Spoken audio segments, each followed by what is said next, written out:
I've been interested in what lies beyond that gate ever since I assumed leadership of the Fortress of Meripede. Of course, it would be unwise to recklessly open it, but it'd also be risky and negligent to simply ignore any potential danger that could be behind it. The readings on that dashboard have not budged since the day when I first laid eyes on this place. But over the past year, the needle has crept upwards from its original position, likely because some parameter it's been tracking has changed, if only infinitesimally. Normally, I would have ignored it, but I happened to have some free time when I noticed it, so I investigated. Any guesses what the reading could be tracking? Very reasonable guesses. I've considered both of those as well.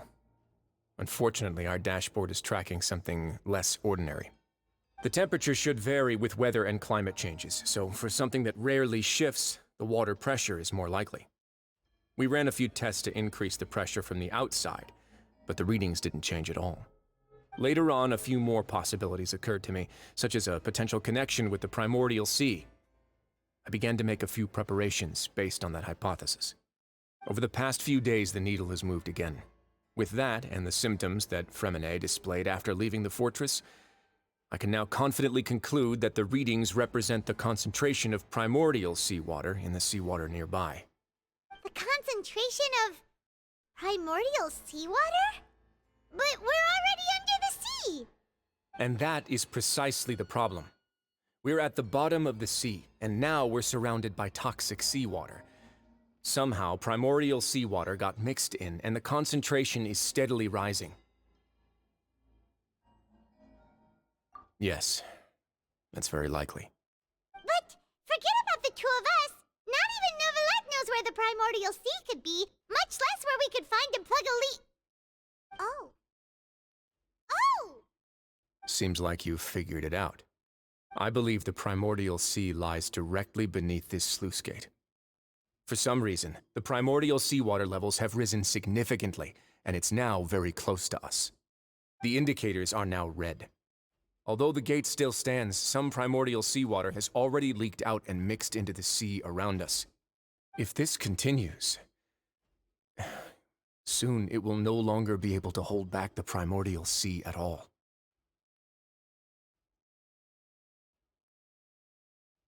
Yeah, you know what the legends say. If this place falls, then everyone in Fontaine will be turned into puddles in the span of a night. But that's just too weird! Why would the Fortress of Meripede be built right above a sluice gate for the primordial sea? Who built this place anyway? Your expression tells me you think this might be part of a vast, complicated conspiracy. To be honest, you might find the actual answer may be exceedingly boring. It's just that the secret of the Forbidden Zone had been long forgotten by the nation before I rediscovered it with my research. There's no single founder of the Fortress of Meripede in any traditional sense. What we know about its history has been left to us by the people who used to live here. When the previous Hydro Archon Egeria ruled the land, all convicted criminals from Fontaine were exiled. The people drove the criminals away like a wolf pack chasing away the banished. The criminals received no sympathy of any kind from the people. They were exiled to the desolate seaside, where they experienced only pain, struggle, and the bone-chilling cold. Some of them began to repent, and prayed to the Hydro Archon, asking if there was still anything they could do. The Hydro Archon took pity on them, and said, "You may go guard my secret, deep underneath the waves." And so, leaning on the power of the Hydro Archon, they gathered underneath the sea and began to build a fortress. They became a community down there in the deeps, and over the years helped it to grow. As the number of exiles increased, more and more people joined the community. When the first group of exiles died, they left the yet unfinished fortress to their successors. The Hydro Archon continued to lend her support, allowing the fortress and what it stood for to continue growing ever larger. Before long, this dark underwater fortress became the sinner's only home. And with that, the people here stopped referring to the fortress as a prison. They saw themselves as repenting sinners who would regain their freedom once they had sufficiently redeemed themselves. But as time went on, people also realized that the fortress was a lonely place. Once they had gotten used to life here, they could no longer feel comfortable living in the overworld. Once they had finished serving their sentences, some people left and some others chose to stay. They'd find some idle position and let their withered souls fade away with the ancient secrets of the past. After many, many centuries, few people still remember the reason for the fortress's founding. Now they just see it as an integral pillar of Fontainian society, as the place where criminals deserve to be sent. Now and again, researchers manage to break one law or another and live out their days in the fortress. I learned all this from an elderly historian. Everyone else just thought he'd made it all up. But now you know every part of that history is true. Indeed. It's just as the prophecy says. If this gate fails, then everyone will be dissolved into the sea. To be frank, not really. But sadly, that hasn't stopped this prophecy from proving all too accurate. Prophecies are troublesome things. Just hearing one will create the first wave of panic. Seeing signs of it will bring about the second, and actually witnessing it in real time, the third. Let's go somewhere else. I want to show you something.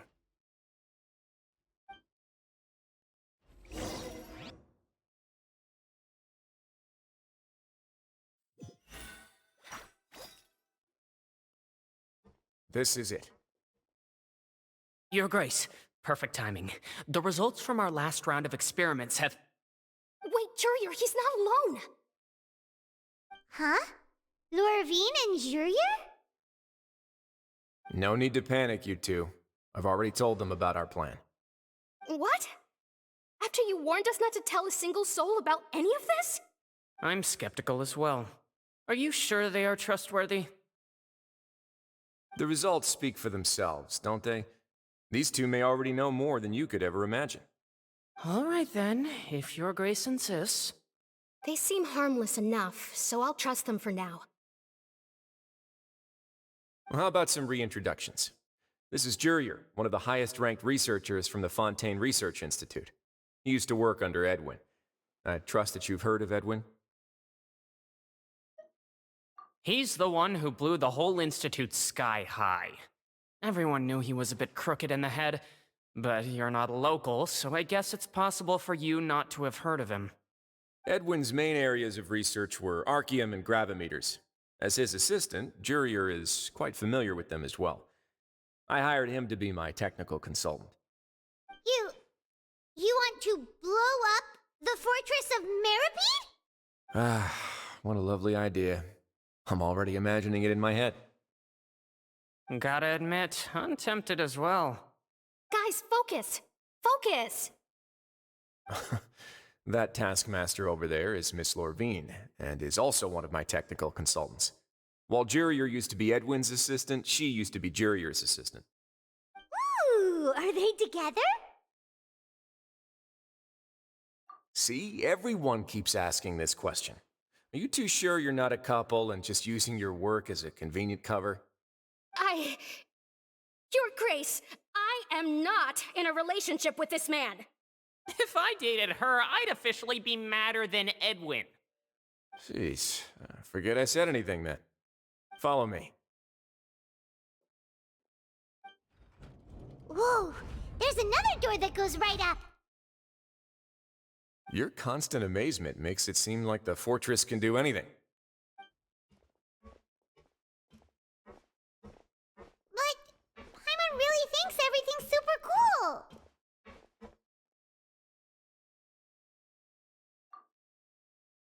Well, let's spice it up a bit. And here you go.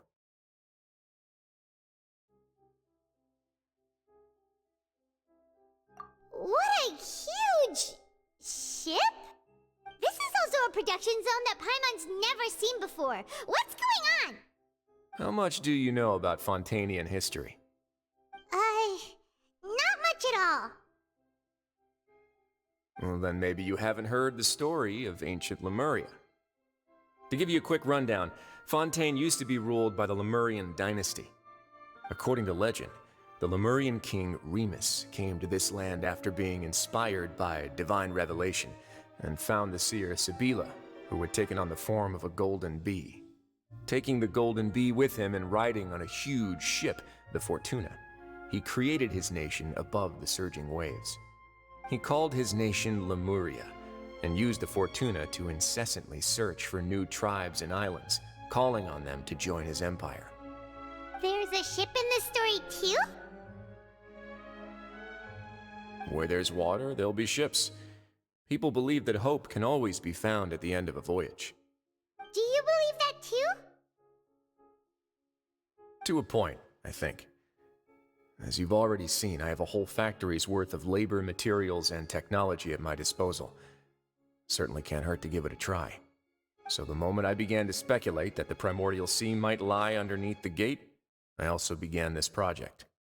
Were you inspired by the legendary Fortuna? Maybe. Fontainians need something to hold on to cope with the impending disaster.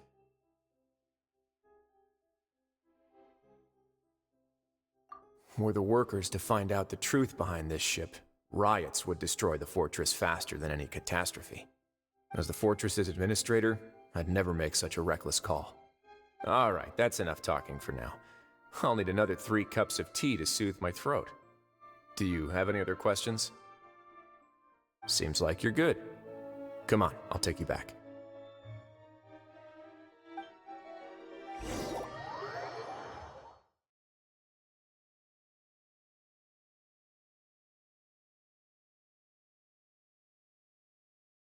I'll leave you here for now.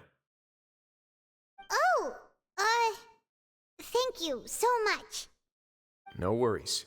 But don't forget, it's up to you whether or not you want to share what you just saw. What you do from here on out will likely affect those 3 as well.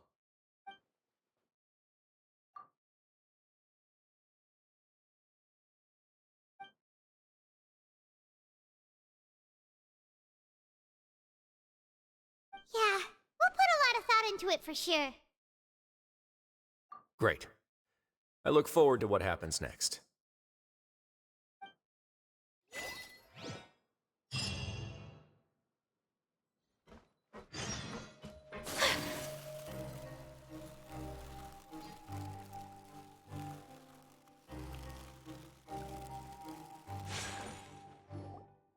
We're back! Welcome back. Do you want a cup of tea? How can you be so much like Wriothesley, always drinking tea? Huh. Actually, now that you mention it, I just remembered something now. While I was sedated, I could still barely hear 2 people talking next to me. They were discussing everything, from the leaves, to the water, and even the teacups themselves. Must have been Wriothesley and Seishween. Yeah, I heard 1 male voice and 1 female, so it should have been the 2 of them. They really were just talking about brewing tea. I really can't make sense of this place. So, Traveler, Paimon, were you able to learn anything from Wriothesley? Yeah, he explained everything. Very well. Then, would you mind checking your answers against my speculations?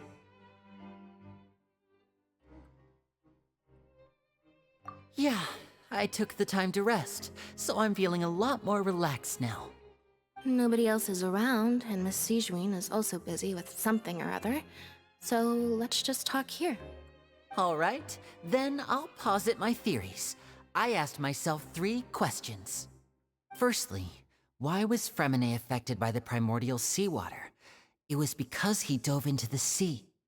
My theory is, the long-lost primordial sea is probably very close to the fortress of Mirapede. Ooh, he's good. He got that right on the first try. That's our Linny. Secondly, Wriothesley's attitude changed dramatically during the course of our stay here. He ignored us completely at first, then suddenly roadblocked us. Why? I spent quite a long time thinking about this. If he has been monitoring the Fatui since the very beginning, he probably ignored us at first because he was hoping we could find Master Childe for him. What's more, the Fortress of Mirapede is not part of Fontaine's court system, nor does it report to Eudex's Neuvilette. Wriothesley is basically the king of a no-man's land. As long as the fortress doesn't do anything about Master Childe's disappearance, Father can use it to pressure the Fontaine authorities. And while the two factions are pitted against each other, Wriothesley will be free to move between the parties of interest. If I had to guess, he probably has something that he's working on himself. It's likely related to the secret of the infirmary, but I just can't think of what it could be.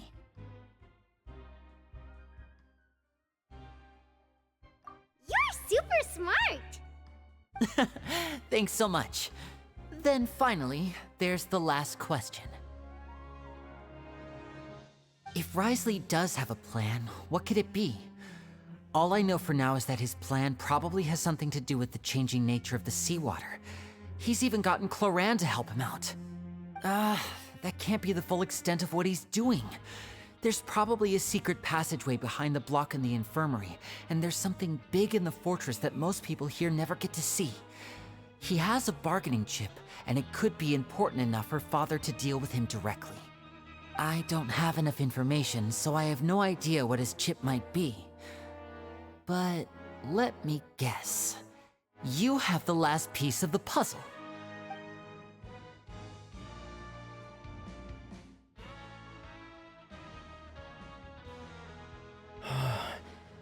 I can't believe it. The sea will engulf everyone. Just like the prophecy said. Could Wriothesley have wanted to meet Father to figure out a way to deal with this crisis? If you remember, I once mentioned that Father sees the House of the Hearth as her base of operations, and she truly wants to resolve the crisis. But how could Wriothesley have known that? Or perhaps he didn't know, and just wanted to bring Father over to his side? Which could be why he said he just wanted to negotiate. Yeah, that makes sense to me. I understand your concerns as well, Traveler. I'll figure out a way to pass this on to our father. No matter what, we're on your side. The two of you have already aided us far too much. We probably wouldn't be standing here right now if not for you. If you ever need anything else going forward, please come to the House of the Hearth at any time. Though you may not share the sentiment, after all that we've gone through together, the three of us basically see you as family now. You have my gratitude. Thank you for protecting Linny when it really mattered. And thank you for sharing the secrets of the fortress with us.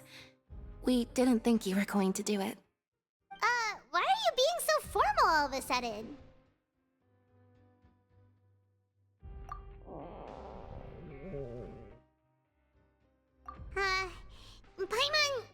Paimon's hungry.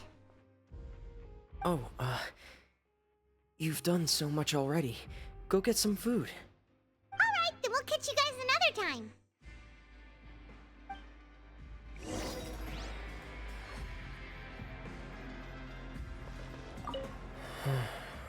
I feel like I should try to become someone more capable of helping. You're incredibly helpful. Lenny thinks so too. Yeah, you two are always telling me not to push myself, but aren't you just like that as well?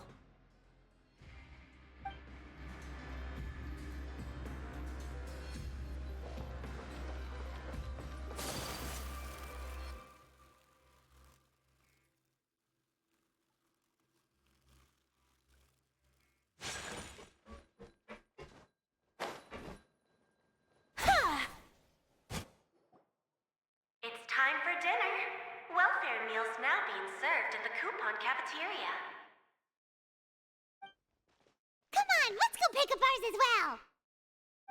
Traveler and Paimon, over here. Are you here for dinner too, Miss Sijwin? Mm-hmm. And I'm taking the opportunity to prepare Miss Cloran's dinner as well. Huh. You're right. She's actually sitting in the fortress cafeteria. What would you like to eat? Yep, you can. I've already talked to our chef, Mr. Wolsey. It's all on me today, so you can get whatever you'd like.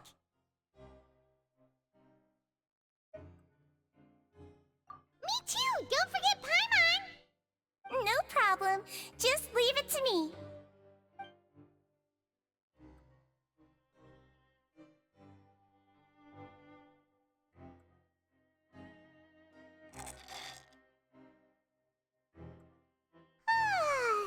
Oh, delicious. Paimon's so happy. Paimon wants to feast like this every day. Feeling full yet? How's the food? Delicious.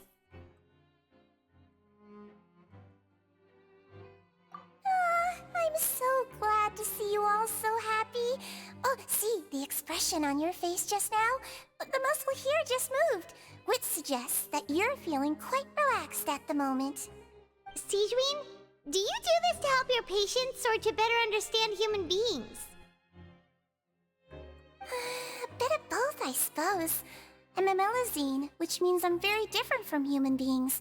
I must know what you're thinking if I want to take good care of you. You're really good at taking care of people. Even though you're so short, you still talk and act like an older sister. Really? You're reminded of an older sister? That's great to hear. Oh, and what did you mean back in Risley's office? When you said that you were protecting Linny and his siblings as well? Oh, that. I just asked His Grace to look out for those children, especially that diver boy. I was getting a bit worried after hearing that something was wrong with the water. Thankfully, Glorand is very strong and managed to save him in the nick of time. His Grace also sealed the pipes after Glorand left, to make sure that Linny wouldn't impulsively chase after his brother. Although the path was blocked, we still stationed some guards there to stop anyone from approaching. They were instructed to only open the door once Miss Glorand had returned. Oh, and I was keeping an eye on Mr. Linny as well. We had to press him, but we couldn't allow him to be in any real danger. You were all super considerate and really thought everything through. It's just what we do down here at the fortress. At least this has been His Grace's style for as long as he's been the leader. Oh, I really wish Monsieur Neuvilette would come down here more often too. I feel like he'd like it here, with all the darkness and chaos.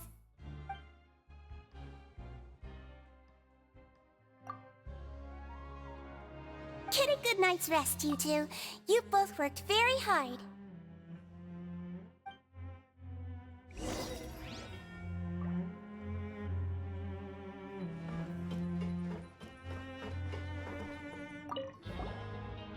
Glorand! Ah, it's you two. How's dinner? It's all right. Miss Sigewinne really put in a lot of effort.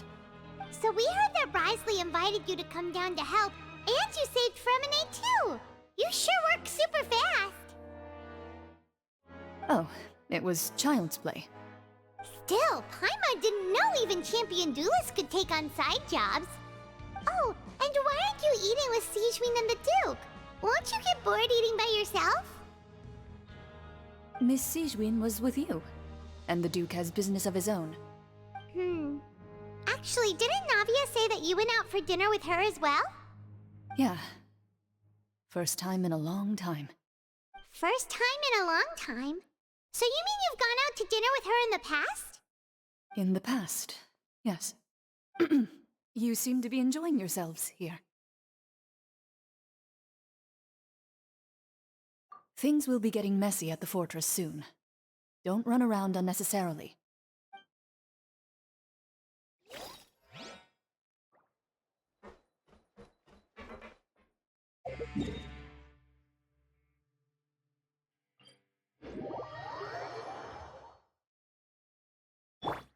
Make my escape.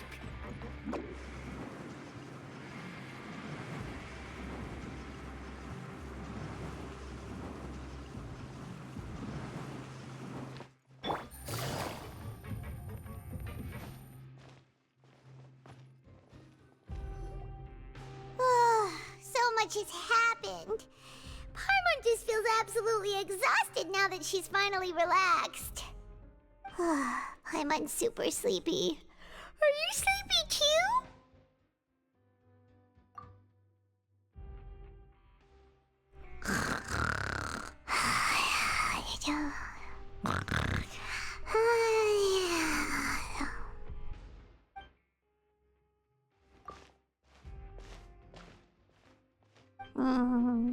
Delicious. Paimon wants seconds for free.